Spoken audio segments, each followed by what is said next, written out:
Good morning. Welcome to Entrepreneurial Live Interviews with Connie Fuksa. I try to come to you guys a couple times a week with different entrepreneurs that I've met or that I know to try to share their stories. I want to share their stories with you so they can tell you about how they started in their business, what happened, why they started it, and also to share with you successes and struggles, because as an entrepreneur, whether you own a business, you run a business inside of a business, you are a solopreneur doing your own thing, we all have a lot of self-talk, and sometimes that self-talk is good and sometimes it's not so good. And so I bring you these different people that I've met. I'm going to share their stories with you because we're all going through it, and sometimes you may be able to resonate with some pieces from somebody that is having a similar kind of thing as maybe you're experiencing. So this morning I have the really distinct pleasure to introduce you guys to a really cool lady that I met just a couple of weeks ago.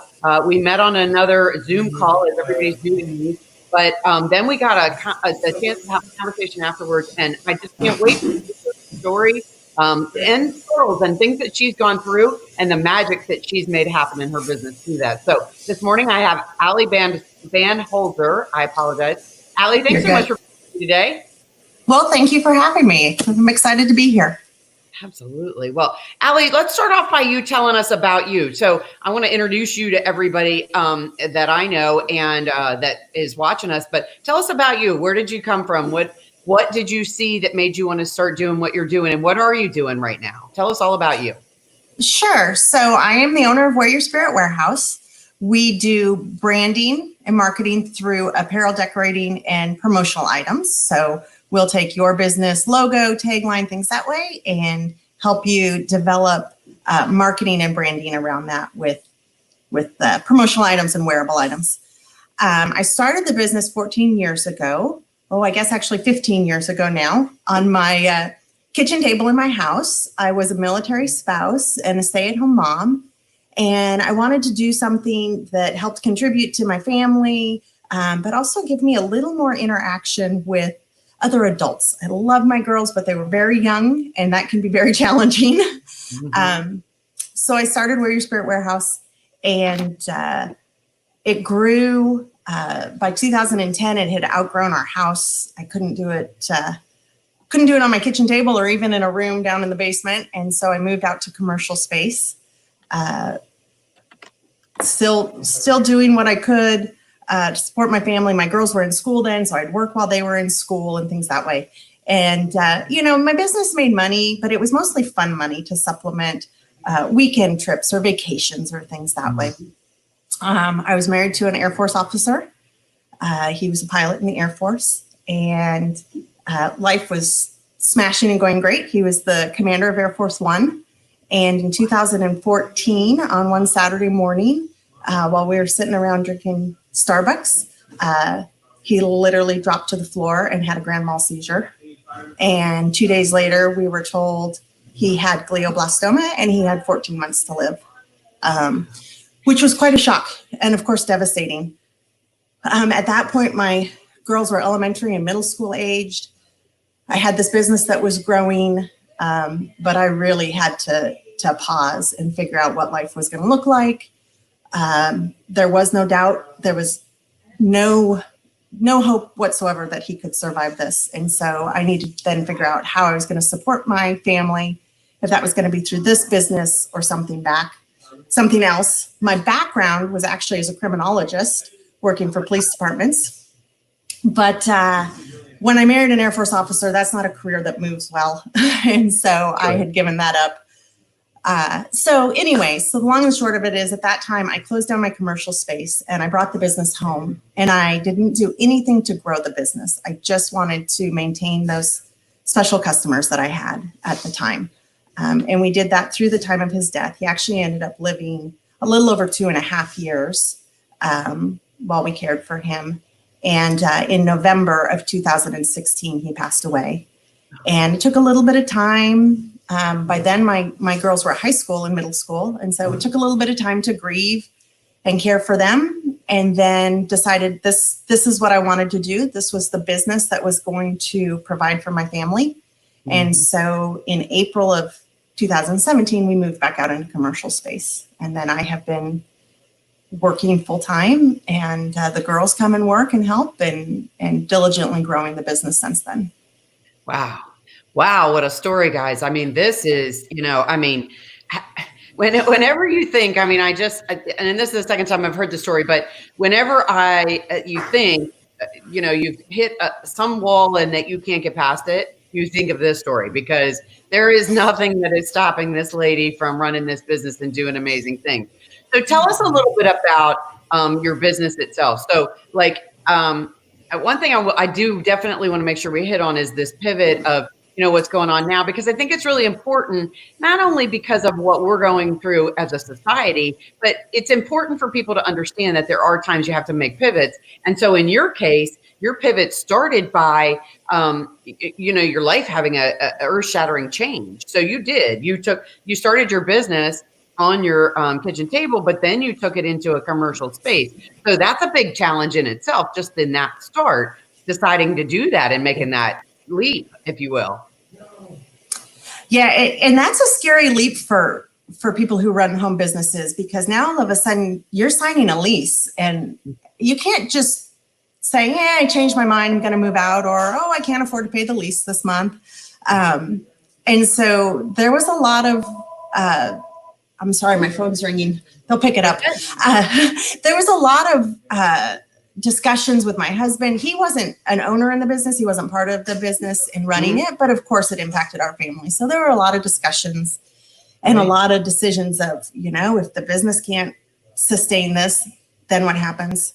And fortunately for us, the business could sustain it, and we grew rapidly. And that actually became a point of challenge, because as much as you think every business, it needs to grow, it needs to grow, it needs to grow, there are growing pains. And those growing pains can mean that you don't have enough staff, and you don't deliver on time, and then your customers are upset. And every business faces those hurdles as well. And so there's kind of this happy medium that we had to learn between finding that growth and making those hurdles. So you talked about two things right there that I think are very important to accentuate and maybe expound on a little bit. But first of all, you talked about, when the supports in our world that help us as business owners, business leaders, business managers, we all have struggles of some sort in that business, and finding those people that you can bounce things off of. And I like to call it, your team isn't just the people that work in your business, they're the people that surround you, that keep you grounded and going in the right direction and having the right conversations. But in your case, your husband wasn't part of the business, but he actually was a good supporter and maybe a mentor in a way to have conversation that looked very different than what you maybe thought you needed, but really very powerful because of that difference, right? Absolutely. Yeah. So I always joked with him, because being a military officer, he was never in a for-profit business. And I always said, you don't get the for-profit piece. The military has budgets that they have to follow and things that way. But, if you don't make money, it's not going away. And so we always kind of had that tug of war, but he was a phenomenal leader. He was a phenomenal leader of people. And so as I started to hire, if I ran into difficult situations or differences of opinion and things that way, he was phenomenal for helping me navigate that, kind of the human resources piece of it. And that is something that is hard now that I miss, that when I go home at night, I have a 16-year-old and an 18-year-old, and as fabulous as they are, I can't bounce business ideas off of them. Right. But I do have a really great close circle of friends. And then I go to a lot of educational events within my industry, and I highly recommend that.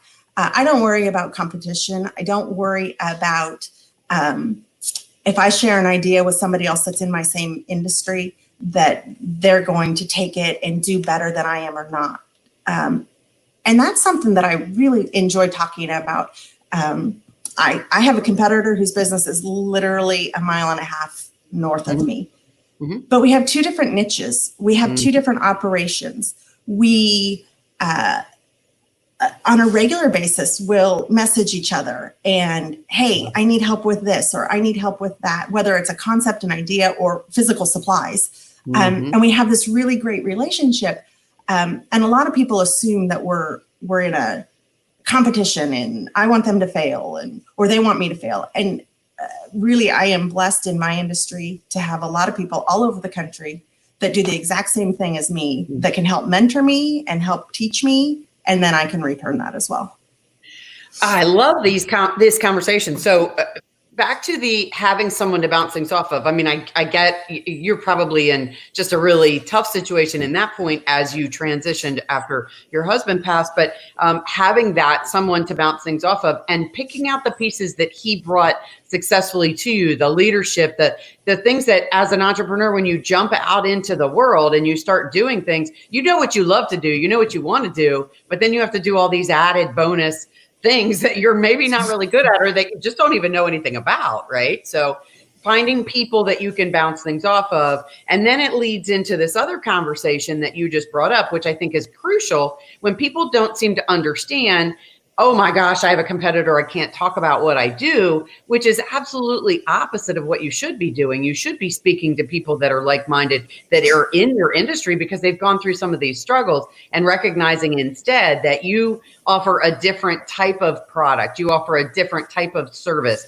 There's a niche that you fill, and every single one of us do something totally different, even if it's the same kind of industry. So I love this conversation. Talk to us a little bit more about that, because I know from having a previous conversation with you that you are very involved in some industry things and how important that's been for your business as well.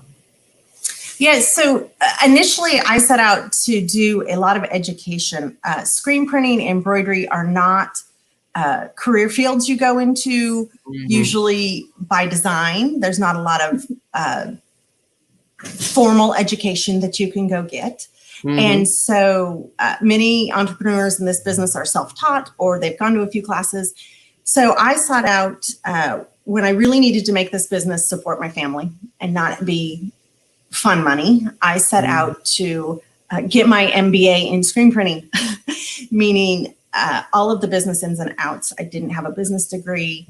I hadn't worked in a for-profit business other than mine as a hobby. So more to your point, I'm rambling. I'm sorry. I did go. Good stuff. This is really good stuff. No, you just take it on. Go ahead. Yeah, I really took 2 or 3 avenues.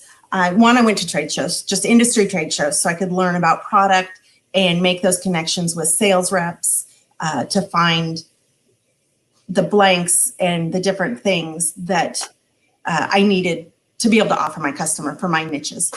The second thing is I went about looking on Facebook and YouTube and all of that for programs that I could be involved in, again, industry specific. I found an educational series called Shirt Lab. I go to every Shirt Lab that's available because one, it's networking. Again, I meet all of these wonderful people in my industry, but it is focused business marketing education.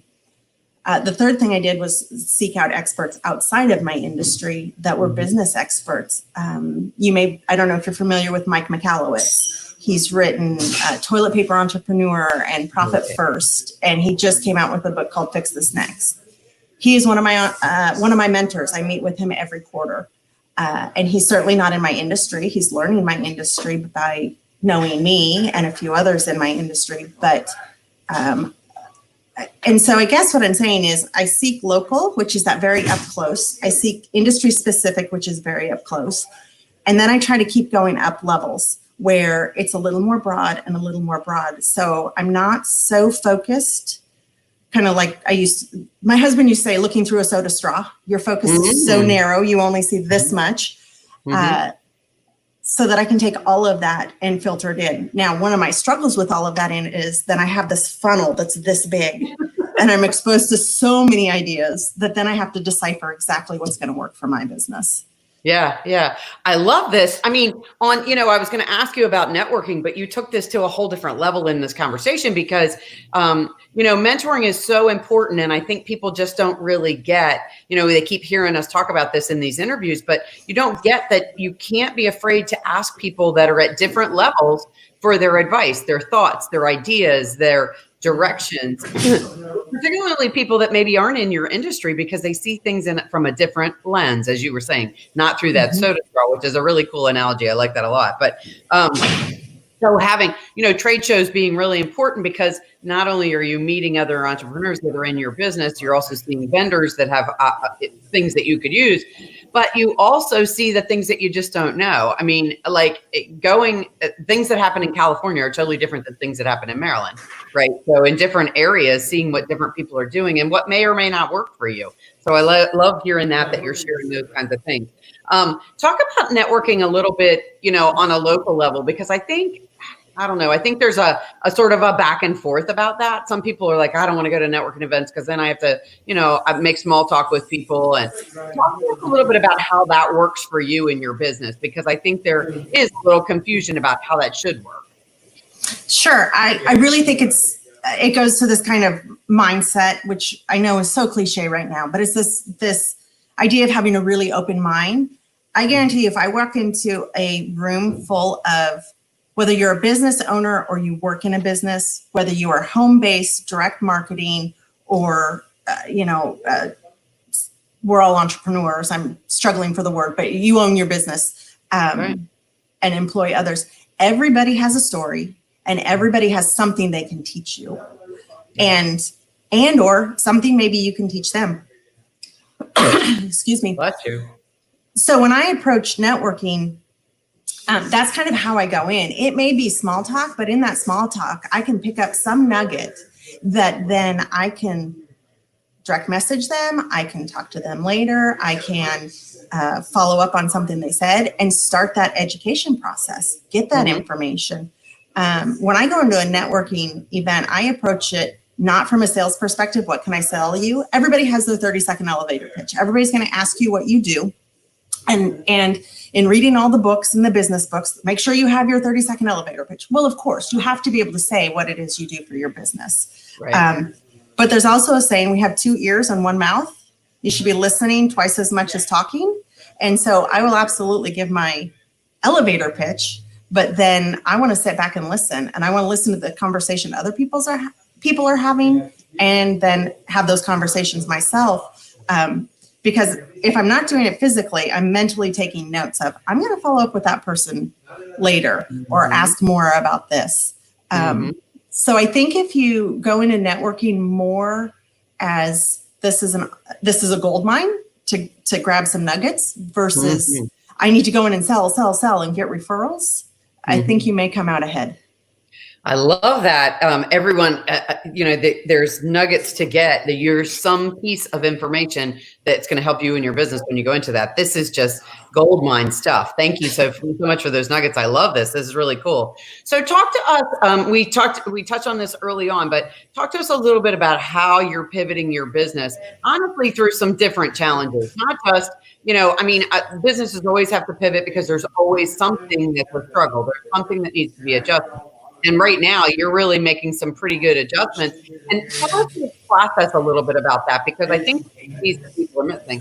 They're not sure, they know they're going to have to make a change, excuse me, but they don't know how to even start to go about it. And I know you and I talked about this a little bit, and I just really was intrigued by the way that you methodically thought out making those pivots. So talk to us a little bit about that process.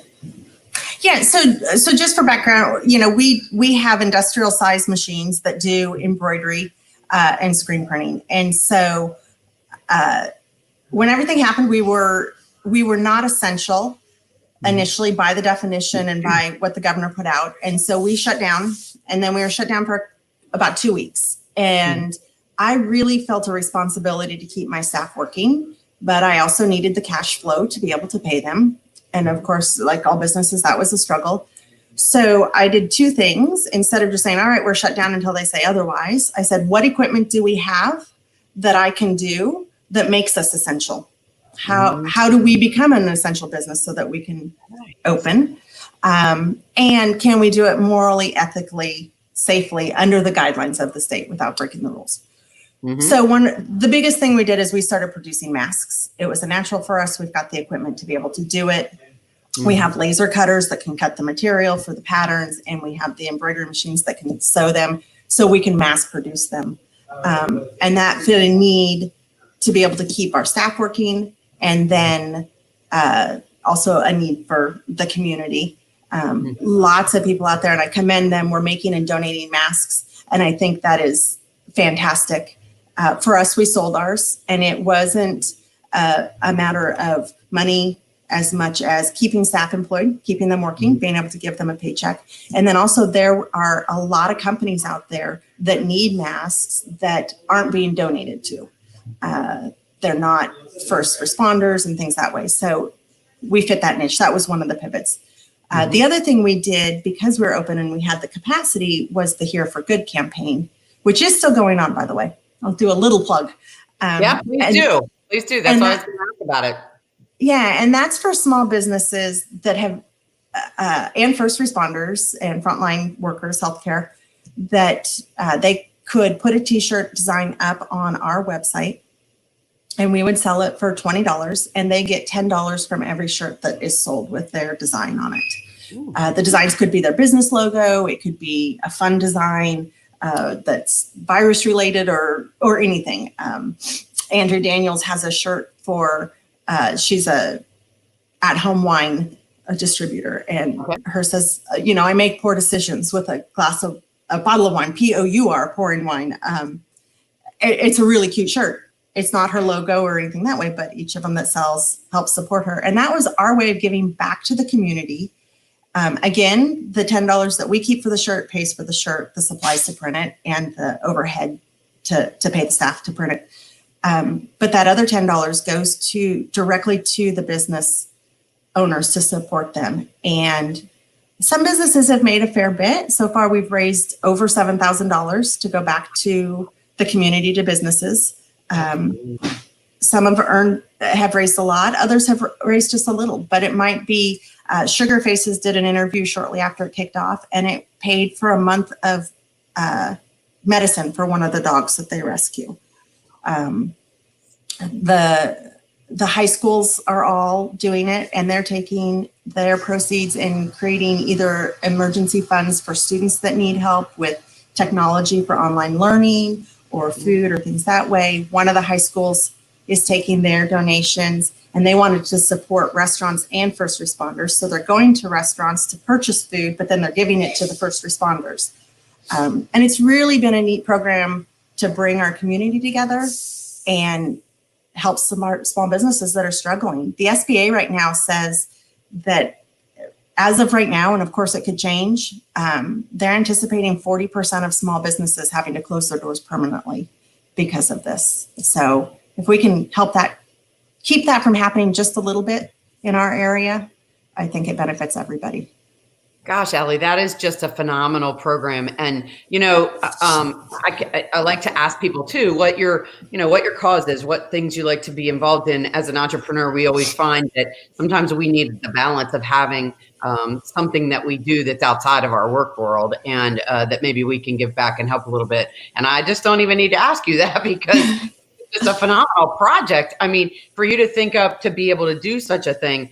So share with us a little bit on a different thought, maybe some struggles that you've had that you had to figure out how to make that challenge. Maybe some things that you even weren't prepared for it to be, or didn't even realize that was going to be a struggle through your entrepreneurial process. I mean, going in and out of being at home, starting a warehouse where you had employees and overhead and those kinds of things. I mean, even the simple stuff, I know some of our entrepreneurs have talked about, like, I didn't know that, I was supposed to keep money out of what our income was to pay income taxes, and I don't even know where to start with that. So, I mean, people have these ideas. How does this, how do we even go from idea to, oh gosh, now I have to employ or hire all these other different kinds of specialties because I didn't know. So share with us a little bit of some business kinds of struggles that you've come across that you just weren't sure, you didn't even realize that we were out there.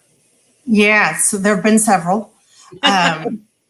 First, going into commercial space initially, did not anticipate the amount of time it would take to get occupancy and build out and things. That's why I thought, hey, here's my keys. I can move in. I can go.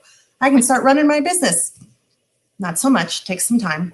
And that's not a bash on our county at all. It takes time no matter where you live. It's just that bureaucratic process.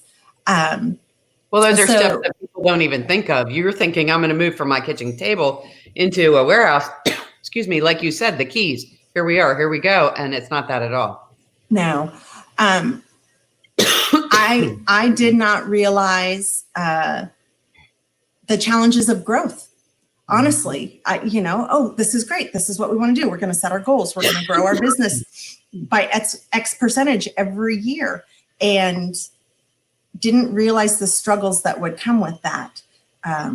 Hiring more people. Well, you're really busy. You've got orders to push out the door.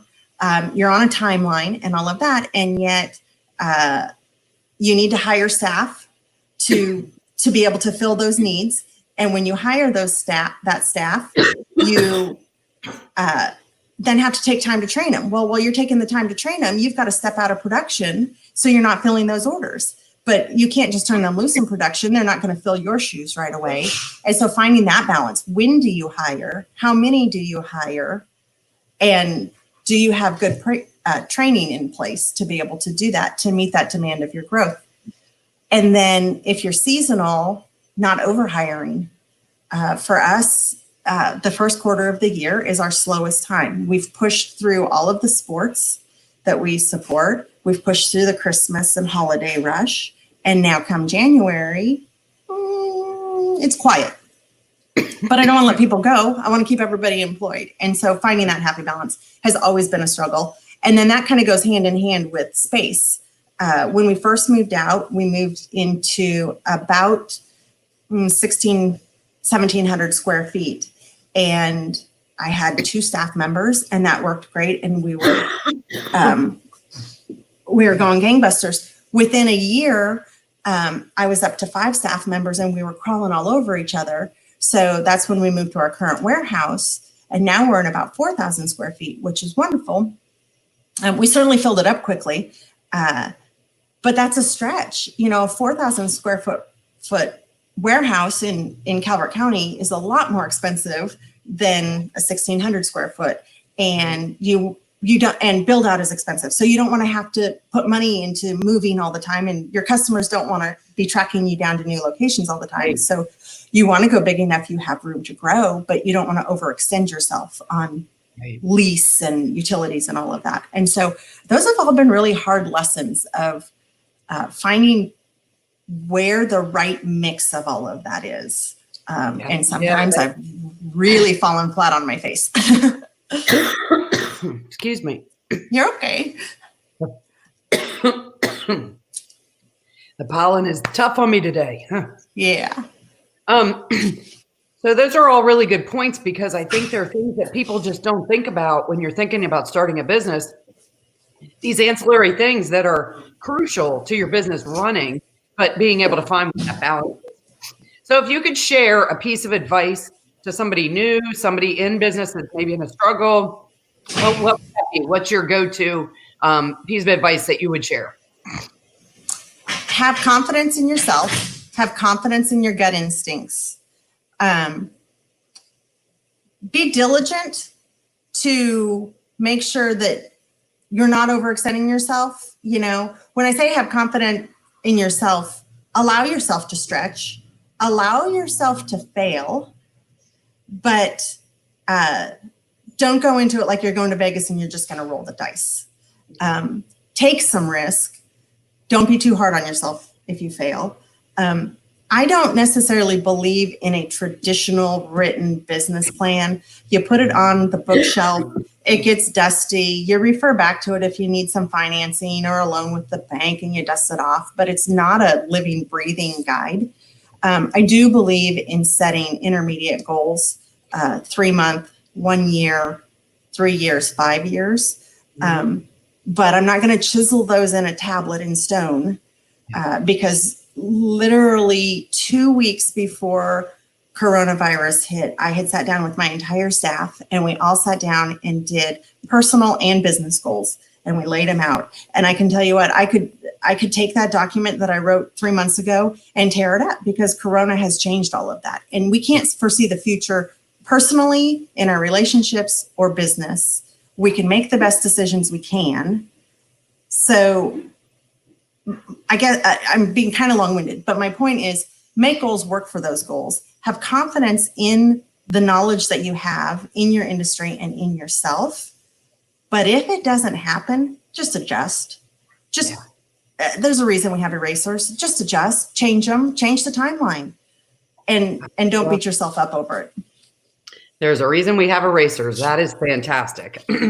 Fantastic advice. Allie, if somebody wants to find you after today, how do they do that? Well, you can certainly find me on Facebook. I'm personally as Alison Banholzer. It's the only place I use my maiden name, just so people from the way back can find me. You can certainly find me at Wear Your Spirit Warehouse online and on Facebook. You can email me. It's Alison at MOSDINC, and Alison is 1 L. Or give me a call. Give me a shout out at the shop. Fantastic. Fantastic. Alison, I can't thank you enough for being with us today. This is so many good pieces of information, so many tidbits that are just so helpful to somebody starting out, or maybe just, in a spot right now and they just aren't sure how to pivot or make that change and get that correction in their business. As you and I talked, so many people can talk themselves out of doing the next step because they just aren't sure they can do it, or they're not sure they're going to be able to go on. And so I really can't thank you enough for your time today. It's just been phenomenal. Absolutely. I appreciate it. I've enjoyed it. Wonderful. Guys, if you enjoyed this, of course, give us some comments, share it with the people that you're connected with.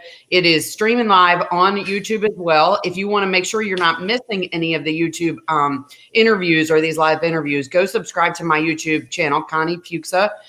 You can also check out on our website, conniefuksa.com. There's all of the videos are on there, the interviews we've done. There's also information on upcoming interviews, so you can check out what's going on and you make sure not to miss anything. And we will be also posting this back on Facebook for Allie and also on LinkedIn. So any of those areas that you'll be able to see that again if you missed any of this good information. And be sure to tune in for the rest of the week. We have lots of other interviews coming up with lots of strong entrepreneurs that are going to be sharing their story as well. And again, Alison, I can't thank you enough for being with us, and good luck through this crazy time. And I look forward to catching up with you again soon. Thanks so much. Sounds great. I look forward to seeing you in person. Yeah, we need to do that. Right. Absolutely. All right. Thank you. Everybody have a great rest of the day, and we'll talk again soon. Thank you for tuning in to Entrepreneurial Live Interviews with Connie Fuksa. This has been Allie Banholzer. I keep saying that wrong. I apologize. That's okay. It's okay. And we will look forward to seeing you guys again soon. Thanks for tuning in.